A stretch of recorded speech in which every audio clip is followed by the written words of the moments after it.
Assalamualaikum warahmatullahi wabarakatuh. Perkenalkan, nama saya Aulia Nur Rahma dengan NIM A1A322-028. Di sini saya akan menganalisis buku dan jurnal. Yang pertama yaitu buku yang berjudul Hukum Pidana Indonesia, tulisnya Dr. Dery Angling Kusuma.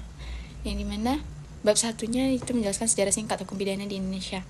Bab ini menjelaskan sejarah perkembangan hukum pidana Indonesia yang berakar dari WFC, warisan hukum pidana Belanda. Setelah Indonesia merdeka, WFC diadopsi menjadi KUHP Indonesia berdasarkan Undang-Undang Nomor 1 Tahun 1946.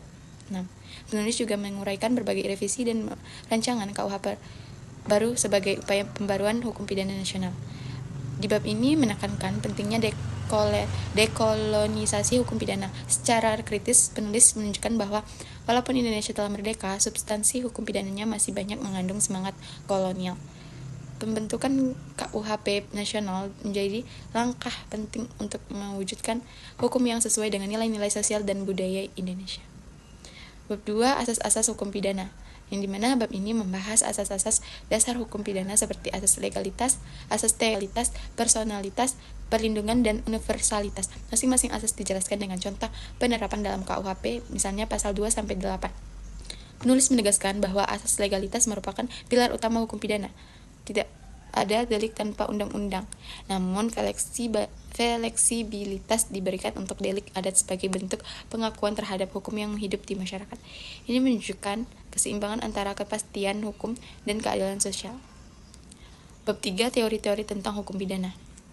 Dijelaskan teori-teori tentang tujuan pidana, teori absolut atau pembalasan, teori relatif atau pencegahan, dan teori gabungan. Teori-teori dari Hegel, Herbert, dan Leo Polak dibahas untuk menjelaskan dasar filosofis pemidanaan. Bab ini memperlihatkan bahwa sistem pemidanaan Indonesia cenderung menggunakan teori gabungan, di mana pidana tidak hanya sebagai pembalasan moral tetapi juga sebagai sarana memperbaiki pelaku dan melindungi masyarakat. Ini sejalan dengan nilai-nilai kemanusiaan dan tujuan sosial hukum pidana modern. Bab 4, interpretasi undang-undang pidana. Penulis menjelaskan prinsip-prinsip penafsiran hukum pidana seperti lex posterior derogat legi priori dan lex specialis derogat legi generali. Ditekankan pula asas in dubio pro reo jika ragu hakim harus memilih yang menguntungkan terdakwa. Bab ini menekankan pentingnya kehati-hatian hakim dalam menafsirkan hukum. Dengan prinsip-prinsip interpretasi ini, sistem hukum pidana berusaha menjaga keseimbangan antara kekuasaan negara dan perlindungan hak individu. Bab 5, residif atau pengulangan kejahatan. Bab ini mengulas pengertian residif, yaitu pengulangan tindak pidana oleh pelaku yang telah dijatuhi hukuman sebelumnya. Diterangkan juga perbedaan antara residif dan konkursus atau gabungan delik. Menunjukkan perhatian terhadap perilaku kriminal berulang dan menyoroti kelemahan sistem pemasyarakatan. Dalam mencegah residivisme, analisisnya menggambarkan pentingnya kombinasi antara hukuman dan rehabilitasi sosial. Bab 6, kesalahan dalam arti luas dan melawan hukum. Bab ini menjelaskan unsur subjektif delik, di mana sengaja, kelalaian atau kulpa, dan kemampuan bertanggung jawab. Juga dijelaskan konsep melawan hukum serta perbedaan antara alasan pembenar dan alasan pemaaf. Penulis menekankan hubungan antara aspek moral dan yuridis dalam kesalahan pidana. Unsur mensri atau niat jahat menjadi inti dalam menentukan pertanggungjawaban pidana, mencerminkan pandangan bahwa pidana harus diberikan kepada pelaku yang benar-benar bersalah. Bab 7, dasar peniadaan pidana, di mana dibahas berbagai alasan yang meniadakan pidana seperti ketidaksehatan jiwa, keadaan terpaksa, overmatch atau pembelaan terpaksa atau not aware, dan perintah jabatan. Bab ini mengedepankan keadilan substantif dalam hukum pidana. Tidak semua pelaku perbuatan terlarang harus dipidana. Faktor kemanusiaan dan keadaan harus diperhitungkan agar hukum tidak menjadi alat kekerasan negara. Jenis-jenis pidana: mati, penjara, kurungan, denda, perampasan, dan lain-lain, termasuk sejarah dan perbedaan fungsi tiap jenis. Diterangkan pula prinsip pelaksanaan pidana di lembaga pemasyarakatan. Bab ini menekankan bahwa tujuan pemidanaan bukan hanya penghukuman tetapi juga pembinaan. Pergeseran dari sistem penjara ke sistem pemasyarakatan mencerminkan orientasi rehabilitatif hukum pidana di Indonesia. Bab ke-9 dasar peniadaan penuntutan. Berisi alasan-alasan hukum yang dapat menghentikan penuntutan seperti nebisin indem atau perkara yang sama tidak boleh diadili 2 kali, kadaluarsa atau pencabutan aduan. Bab ini memperlihatkan fungsi hukum pidana sebagai pengatur keseimbangan antara kepentingan umum dan perlindungan hak individu terhadap tindakan sewenang-wenang penegak hukum. Bab ke-10 delik percobaan dan penyertaan. Ini menguraikan tentang percobaan melakukan kejahatan dan bentuk penyertaan seperti pembuat, pembantu, dan penganjur. Juga dijelaskan tentang gabungan delik. Bab ini menunjukkan kompleksitas dalam pembuktian tindak pidana.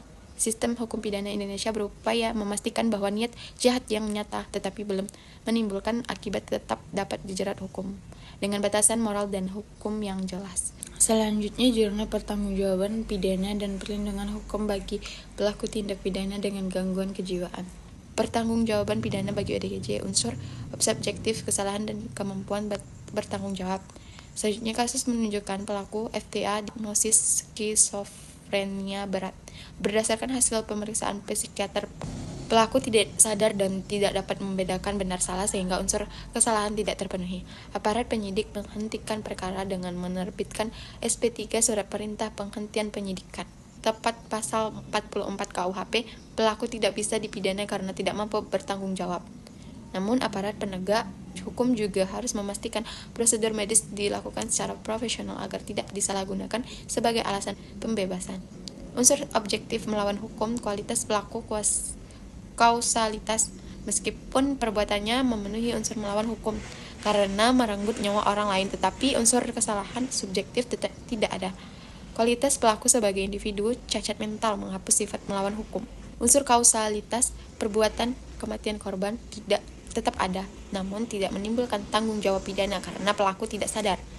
Pembahasan unsur kausalitas menunjukkan keseimbangan logika yuridis dan medis. Penulis secara tepat membedakan aktus reus perbuatan fisik dan mens rea, niat batin, yang menjadi dasar peniadaan pidana.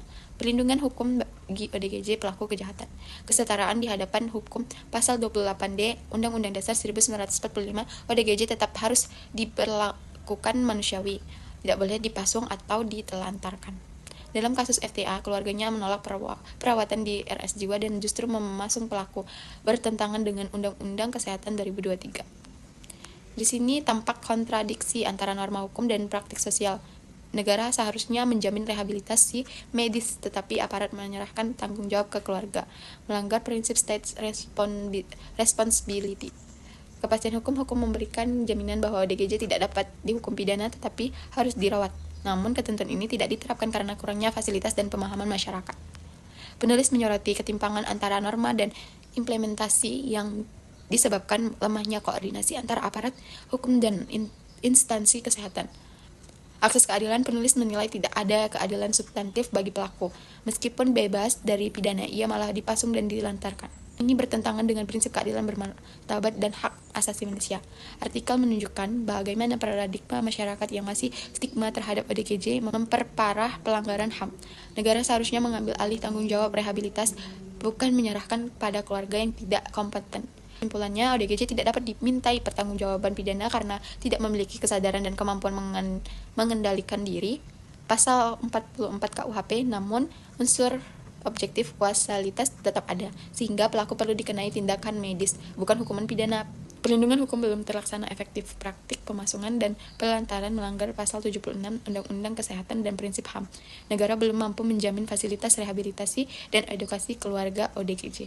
Itu saja yang dapat saya sampaikan, kurang dan lebihnya mohon maaf. Saya akhiri. Wassalamualaikum warahmatullahi wabarakatuh.